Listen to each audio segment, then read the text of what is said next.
कहानी उन आम घरों की है जहाँ खाने वाले तो कई, लेकिन कमाने वाला एक मर्द ही होता है। बावजूद इसके उससे उम्मीदें कम नहीं होती। देखिए जी, सामने वाले वर्मा जी कैसी अच्छी तरह से सफाई करते हैं छुट्टी वाले दिन अपने घर की, और एक आप हैं। अरे यार, उनके पास कार है, ऑफिस पास में है और हफ्ते में 2 दिन की छुट्टी होती है, तो फर्क तो पड़ता है ना। मेरी तो शादी ही गलत हो गई। अरे कोई मस्त लड़का मिलता, कमाता भी, घुमाता भी, घर के कामों में भी मदद करता, लेकिन नहीं जी, हमारे वाले को तो कमाने से फुर्सत ही नहीं, और कमाई भी ऐसी कि कोई जरूरत पूरी ही नहीं हो रही है। सुनील बेचारा शीना को देखकर सोचता है कि शीना सही कह रही है। देखने में सुंदर है, घर का सारा काम कर लेती है, उसे तो कोई भी अच्छा लड़का मिल सकता था। क्या सोच रहे हैं? भागने का इरादा तो नहीं है? अरे नहीं मेरी प्यारी बीबी, मैं तो नहीं, पर डर है कि तुम नहीं कहीं भाग जाओ मुझे छोड़कर। शीला सुनील के मुंह से प्यार भरी बात सुनकर मुस्कुराती है। आप भी ना। सुनील एक दिन ऑफिस से घर आता है कि तभी शीना कहती है, सुनिए जी, वो मेरी सहेली आई थी, सारा दिन वो लोग यहीं थे, अब जा रही थी तो मैंने कहा नहीं नहीं, मेरे पति छोड़ आएंगे ना तुम्हें, तो रोक लिया मैंने। सुनील थोड़ी देर कुछ सोचता है, फिर कहता है, ठीक है, मैं कपड़े चेंज करके आता हूँ। अरे तेरे पति को तो लग रहा है कि अच्छा नहीं लगा। अरे नहीं नहीं, ऐसी कोई बात नहीं है, रुको मैं अभी उन्हें घर के कपड़े देकर आती हूँ। शीना अंदर जाती है जहाँ सुनील पलंग पर लेटा होता है। अरे क्या मजाक है, वो कह रही है कि आपने मुंह बना लिया। सही तो कह रही है, सुबह से अब ऑफिस से लौटा हूँ, एक कप चाय का तो पूछा नहीं, 20 किलोमीटर जाओ और आओ, और फिर कल उसी टाइम पर ऑफिस। अरे यार, मुझे गाड़ी चलानी आती ना तो बोलती भी नहीं आपको, और कौन सा रिक्शा खींच कर जाना है आपको। सुनील अब क्या बोलता। रात देर से आता है और सो जाता है। अगले दिन शरीर दर्द हो रहा है। अरे तो मत जाओ ना ऑफिस, चलते हैं ना मार्केट घूमने, फिर पिक्चर देखेंगे और रात में खाना खाकर घर वापस। सुनील जब सारे दिन की थकान वाला शेड्यूल सुनता है तो वो सीधे सीधे ऑफिस के लिए तैयार हो जाता है।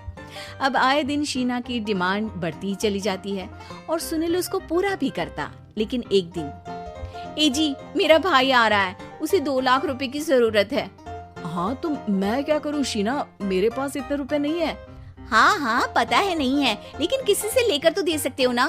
अरे मैं किससे मांगू, मेरे तो जानने में भी कोई नहीं है जिसके पास इतनी बड़ी रकम हो। तभी वहाँ शीना का भाई शीनू आ जाता है। जीजा जी कैसे हैं आप? अब मैं ठीक हूँ शीनू, अचानक इतनी बड़ी रकम की जरूरत कैसे पड़ गई? अरे जीजा जी, वो बिजनेस शुरू किया ना, तो उसके लिए पैसे की जरूरत है, काफी हो चुका है, थोड़ा पैसा बचता है तो मैंने सोचा आपसे ले लूं। अब देखो, मेरे ऑफिस में कुछ लोग हैं जिनकी सेविंग अच्छी है, मैं उन लोगों से बात करके देखता हूँ। सुनील ऑफिस से किसी से पैसे लेकर शीना को दे देता है। शीना वो पैसा भाई को दे देती है। 2 महीने बाद, अरे यार शीना, वो ऑफिस वाला आदमी अपने पैसे मांग रहा है, कैसे दूं? अपने भाई से बोलो ना पैसे दे दे। अरे हाँ हाँ दे देगा, कहाँ भागा जा रहा है, आप उनको बोल दो कि दे देंगे। थोड़े दिन बाद, शीना वो आदमी मुझसे आज भी पैसे मांग रहा था यार, मैं तंग आ गया हूँ, ऑफिस जाते ही सामने उसका चेहरा दिखता है, क्या बोलूं, बार बार पैसे मांगता है। अच्छा मैं शीनू को फोन लगाती हूँ, बात करके देखती हूँ। शीना भाई को फोन करती है लेकिन वो फोन उठाता ही नहीं। लगता है भाई कहीं ऐसी जगह है जहाँ नेटवर्क की समस्या होगी। सुनील अगले दिन दोपहर को ही घर आ जाता है। उसका चेहरा उतरा और परेशान सा होता है। वो रोने लगता है। अरे क्या हुआ जी, आप इतना परेशान क्यों हैं? सब ठीक तो है ना?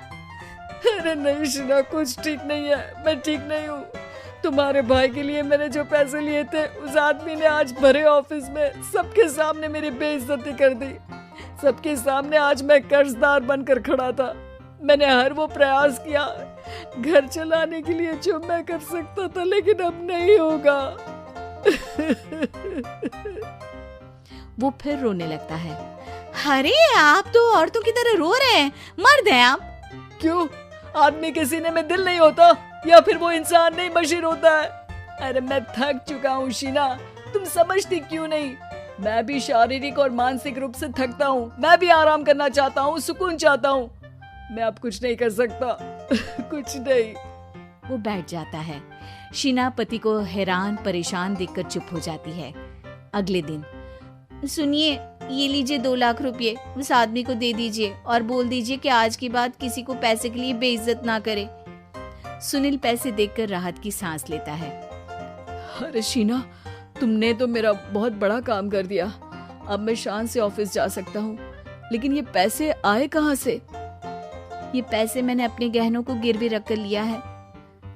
तुम ठीक रहो, निश्चिंत रहो, मैं बस यही चाहती हूँ। मुझे माफ करना, पर अब मैं समझ चुकी हूँ कि मर्द को भी दर्द होता है।